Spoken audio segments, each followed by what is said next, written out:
Welcome baga dhuftanii barumsa irraa kanaan immoo wanta guyyaa guyyaadhaan mana keessattis haa ta'u alatti namoonni waliin jechuurraa hin deebine baranna jechuudha.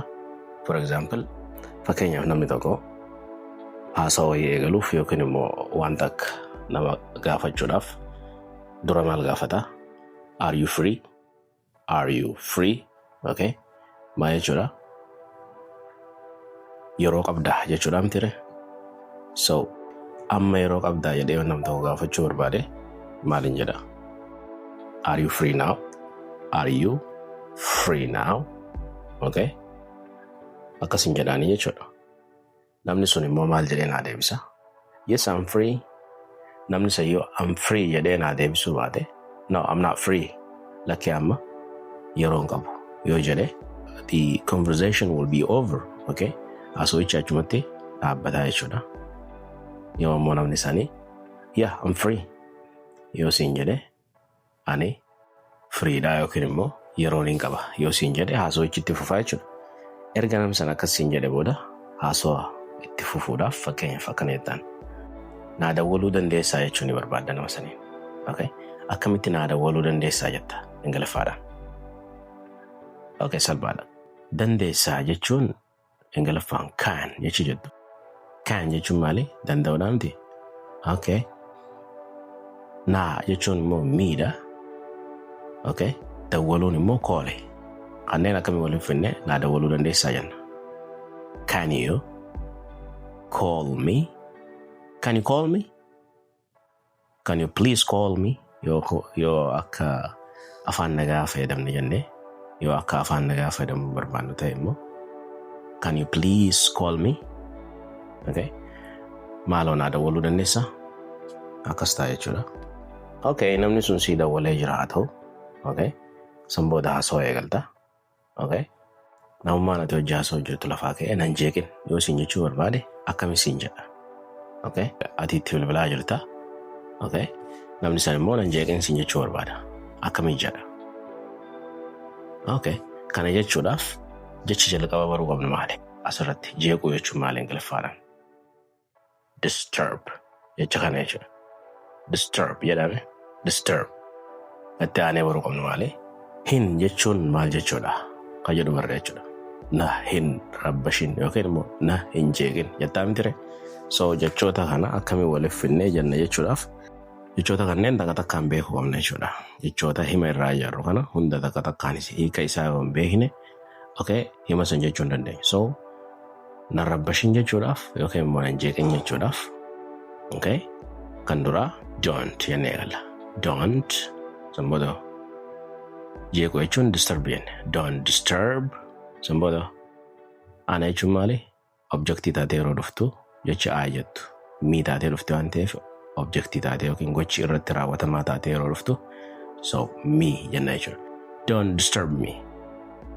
Don't disturb me kan jettu. Akka uummata afaan sanitti dubbachuudhaaf yookiin immoo native speakerii akka itti dubbachuudhaaf don't disturb me. Don't disturb me. Akkas jenna jechuudha. Lakkii si jeeqaan jiru jechuun ni barbaada nama saniin. Akkami jettaan? No, I'm not disturbing you. No, I'm not disturbing you. Si jeeqaa hin jiru jechuudha eekaasaa. Nama saniin namni si maddii jira yookiin immoo iddoo ati jirtu namni ni jira jechuu barbaadde akkami jettaan? Is there anybody around you? Amma asirratti. Is there anybody? Nam takka illee jira around you naannoo kee. So lafni akkam jenna? Is there anybody around you? Is there anybody around you? Is there anybody around you? Akkasii jenna jechuudha. Namni isa maddii jira yoo ta'e yeah, there is someone. Namaatu jira jechuu danda'a. Yookiin immoo no, there is nobody around. Lakki nam takka illee naannoo kana hin jiru. Akkasis jechuu danda'a jechuudha. Yookiin immoo yeah, there is my brother. Yeah, my brother is around. Obboleessi koo as jira. Yookiin immoo namaatu si jeeqaa jira jettee gaafachuu barbaadda nama sana. Is there anybody disturbing you? Is there anybody disturbing you? akkasii jenna jechuudha. If there anybody disturbing you ka jettu dafnee jechuudhaaf. If there anybody disturbing you, if there anybody disturbing you, if there anybody disturbing you, namni si jeeqaa jiru jira jettee gaafate jirte jechuudha. Fakkeenyaaf nama tokko kasi argee hin beekne, okay? Ati takkaa na agartee beektaa jettee gaafachuudhaaf akkami gaafatame? Okay. Have you ever jettee haasoo kana eegalte jechuudha. Have you ever? Ati takkaa jechuudha, okay? San booda jechaa fi arguun maali? Siidha yookiin sii ka jettu present yeroo taatu jechuudha. Simple presentidha. So ka jettu immoo simple pastidha. Siin ta jettu present perfect yeroo fayyadamnu. Siin ta jettu tana fayyadamna jechuudha. Isii sadaffaa tana. Okay? Have you ever seen me? Okay? Me jechuun ana bire. Have you ever seen I hin jedhu maaliifi? Okay? I in objectiitti jedhamee jira jechuudha. Xumurarra dhufe. So, have you ever seen me? Okay? Takka na agartee beektaa ka jedhu sun jechuudha. Namni ati gaafataa jirtu si argee beekaa jechuu barbaade. Yeah, I've seen you. Si argeen jira. Yookiin immoo yeah, I've seen you several times. Yeroo baay'een si arge jechuu danda'a. Okay? Isuma kana karaa biraatiin. Yeah, I've seen you multiple times. Yeroo baay'een si arge jechuudha. Yeroo baay'een si arge jechuudha kunis. Okay? Yoo namni sun immoo takkaa kan si argee hin beekne ta'e maal jedha? No, I've never seen you. Lucky, takkaa si argee hin beeku. Maaliin jedhe? No, I've never seen you. I've never seen you. Jiruma koo keessattuu takkaa si argee hin beeku jechuu barbaade jecha kana jiruu koo keessatti ka jedhutti dabaluudhaaf. Akkam jedha? I've never seen you in my life. I've never seen you in my life. Okay? Akkas jedha jechuudha. Okay. Gatti aanutti yeroo dabarru. Mee waa'ee jecha test jedhu kana ilaalu. Test. Test jechuun qormaata jechuudha. Okay? Akkasii mire? Hiikni isaa kan biraa ammas maali? Dhandhamuu jechuudha. Okay? For example, today we have test. Today we have a test. Yoon sinin jedhe har'a qormaata qabna. Okay. Deebisee yoon akkana jedhe. I just tasted your shirowat. Okay? And it is so delicious. Yoon jedhe maal jechuudha. I just tasted. Okay? Dandamee jira. Amma dandamee jira. Maal? Your shiro. Okay? Your shirowat. Watii teeta shiroo yookiin ittoo teeta shiroo kana dandamee jira. It is so delicious. Haalaan mi'ooftii jechuudha. Delicious jechuu jettu tuni mi'aawtu jechuudha. Mi'aan tuni tami wanta akka sukkaara mi'aawu osoo hin taane suni sweetidha. It is so sweet. Wanta akka nyaataa mi'aa isaa ibsuudhaaf maal jennaani?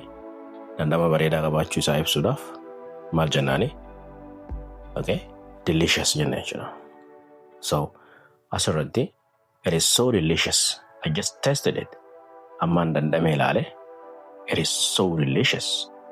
It is so delicious yoon jedhe haalaan dandama bareedaa qabdi yookiin mi'ooftii yookiin nyaata bareedaadha jechuu jirra jechuudha. Okay.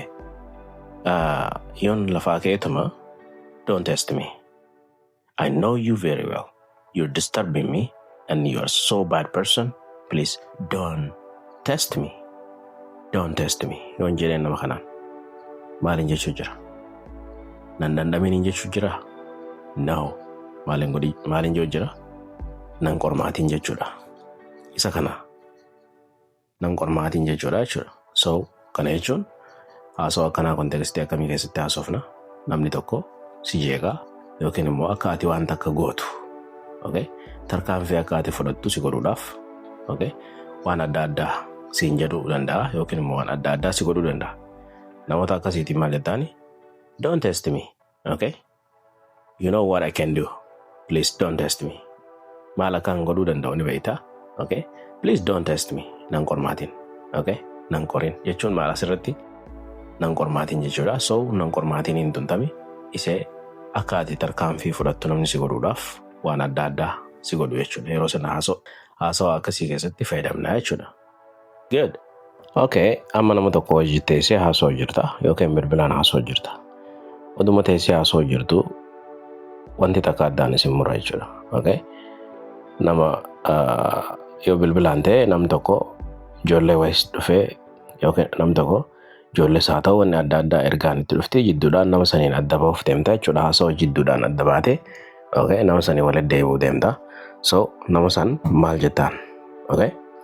Akkam jetteeti akka namni sun si eegu itti himtaadha gaafiin. Okay? Akkana jettaan.